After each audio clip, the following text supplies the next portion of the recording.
Muy buenas, vamos con el ejercicio número 4 de la entrega uno que tenéis en pantalla. Bien, esto es un ejercicio que no tiene mayor trascendencia, mayor problema, puesto que es muy parecido a los que hemos hecho en clase. Nos dicen que, bueno, volvemos a tener una serie de tramos de línea con atenuaciones y amplificadores de regeneración a la salida de cada tramo, y me dicen que, bueno, pues hay una serie de intermodulaciones que me las dan a través de una expresión, bueno, pues que no es la expresión que hemos visto en clase. Hay que calcularlo a través de esta expresión. Me dan unos niveles en el punto A de menos 20 dBm, me dan unos factores de ruido,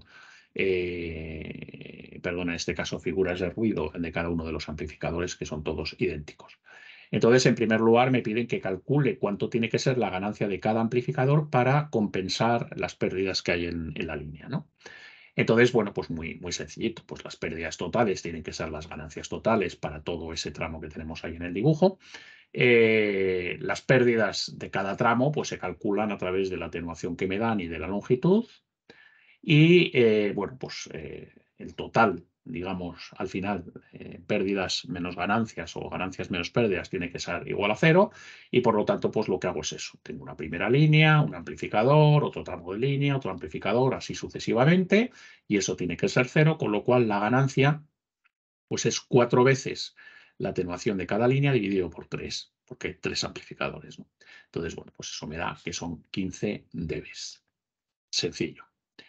En el segundo lugar, me piden que calcule el ruido térmico a la salida, en el punto B, y que tenga una señal de un ancho de banda de 4 kHz, una señal que puede ser perfectamente telefónica, de audio. Entonces, bueno, pues en primer lugar, para estos problemas os sugiero que pongáis unos puntos de referencia, como he puesto yo, en este caso a la salida del primer amplificador, a la entrada del segundo, salida del segundo, entrada del tercero y salida del tercero, para no liaros, ¿no? Entonces, bueno, pues esto es muy parecido o idéntico a un ejercicio anterior. Lo que hay que hacer es consolidar toda la cadena en un único bloque, y ese bloque calcular su ganancia total y su factor o figura de ruido total. La ganancia total la hemos calculado, bueno, nos lo han dicho, que tiene que ser que las pérdidas se contrarresten con las ganancias, o las ganancias contrarresten las pérdidas, y por lo tanto la ganancia total ha de ser 1, y el factor de ruido total pues se calcula con Fries. Entonces, bueno, pues nada, hacéis el cálculo, volvemos a tener que, como todo el sistema está a 290 grados, no sé si me lo dicen o directamente no me dicen nada, y por lo tanto puedo asumir o asumo que está a la temperatura de referencia, con lo que los atenuadores tienen un factor de ruido igual a su atenuación. Bien, así el factor de ruido total es este, y por tanto el ruido a la salida pues es el ruido interno, porque no me dicen que tenga en cuenta ningún ruido más, ni siquiera el ruido térmico que pudiera tener a la entrada debido a la temperatura, ¿no? Entonces, por tanto, el ruido a la salida de algo del cual conozco su factor de ruido y su ganancia total es la fórmula que ya conocemos, y por lo tanto, pues tenemos el valor. Comprobamos si me piden si el valor es unidades naturales o en dBms. Me dicen calcular el ruido térmico, no me dicen nada más. Bueno, pues lo doy tanto en unidades naturales como en dBms. Bien, en el apartado siguiente lo que me pide es que calcule el ruido de intermodulación en el punto B.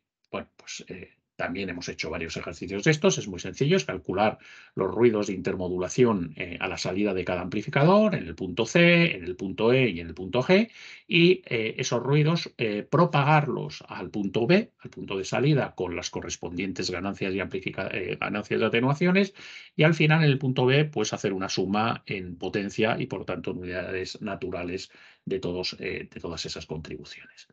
Y entonces, bueno, pues aquí está hecho. Primero calculamos las potencias del armónico fundamental en el punto C, en el punto E, en el punto G y en el punto B, que vamos a necesitar, puesto que pues nos lo sabemos, ¿no? Que necesitamos las potencias del fundamental luego para calcular el ruido de intermodulación. Entonces, bueno, utilizando la fórmula del enunciado, así podemos calcular el ruido de intermodulación allí donde se genera, los puntos C, en el punto E y en el punto G. Y, como os decía, lo que hacemos a continuación es referir esos ruidos a la salida al punto B. con sus correspondientes amplificaciones y ganancias que se encuentran en el camino. Y así obtenemos el ruido de intermodulación de segundo orden generado en C propagado a B, el generado E propagado a B y el generado en G y propagado a B.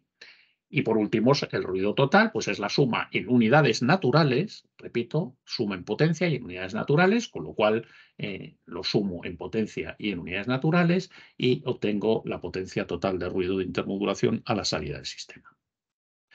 Bien, en el apartado D me pide la señal a ruido en el punto B. La señal es un dato, que son menos 20 dBm.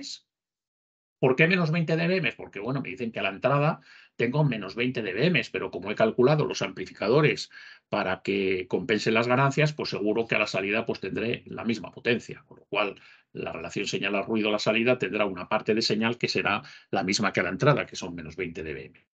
Y a la salida, pues ojo que tenemos dos contribuciones de ruido. Tenemos el ruido térmico, que hemos calculado, no sé si era en el segundo apartado, y el ruido de intermodulación, ambos en el punto B, y por tanto volvemos a tener que sumar en potencia y en unidades naturales, ¿no? Que es este de aquí. Sumamos en potencia y en unidades naturales que tenemos aquí. Realizáis esa suma, restáis esos menos 20 dBm y nos da una relación señal a ruido de 65,2 dB. Bien, espero que os haya quedado claro, no hay nuevas ideas, como habéis podido ver, y espero que seáis capaces de realizar vosotros el ejercicio. Nos vemos en el problema 5.